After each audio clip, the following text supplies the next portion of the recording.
اور ہم انسان ہیں، اللہ کے بندے ہیں، اللہ کے عاجز گناہگار بندے ہیں، لیکن ہم ہر کام میں جلدی کرتے ہیں، آگے بڑھنے کی کوشش کرتے ہیں کہ ہمارے بس میں سب کچھ ہے تو ہم ہر چیز کر لیں گے۔ نہیں بھائی، ہمارے بس میں سب کچھ نہیں ہے، ہم کچھ بھی کر نہیں سکتے، یہ حقیقت بات ہے۔ جتنا مرضی ہو جائے نا، ہم کچھ نہیں کر سکتے۔ ہم صرف لوگوں کو دیکھ کر اپنے آپ کو تبدیل کر لیتے ہیں، جبکہ اللہ کی ذات کو دیکھے تو ہم تو کچھ ہی نہیں کر سکتے۔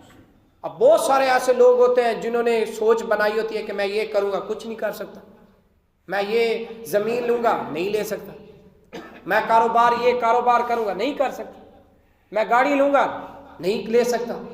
یہ ہمارا ہے کہ ہم بہت ساری چیزیں کرنے پہ نہیں کر سکتے۔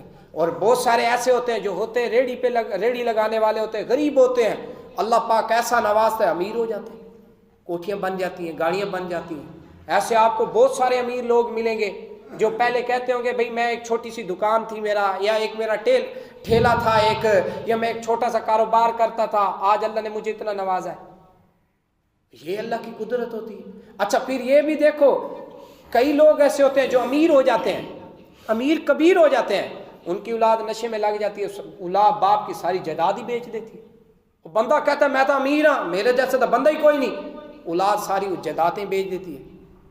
بعض کا بندے کو خود کو ایسی بیماری لگ جاتی ہے، وہ سارے پیسے ادھر لگ جاتے ہیں۔ تو ہم کچھ نہیں کہیں، یہ ساری مثالیں آپ کے سامنے ہیں، یہ ہم بہت سارے لوگوں کو جانتے ہیں، لیکن ہم اللہ کی قدرت کو نہیں مانتے۔ دیکھتے ہیں، پہچانتے ہیں، لوگ بتانے والے بھی ہیں، لیکن پھر بھی اللہ کو نہیں مانتے۔ اللہ کی شان کو مانیں گے، ہم مضبوط بنیں گے، ہم سجدہ کرنے والے بنیں گے، پھر قرآن پڑھنے والے بنیں گے، نیک نمازی بنیں گے، ہم جب اللہ کی قدرت کو مانیں گے۔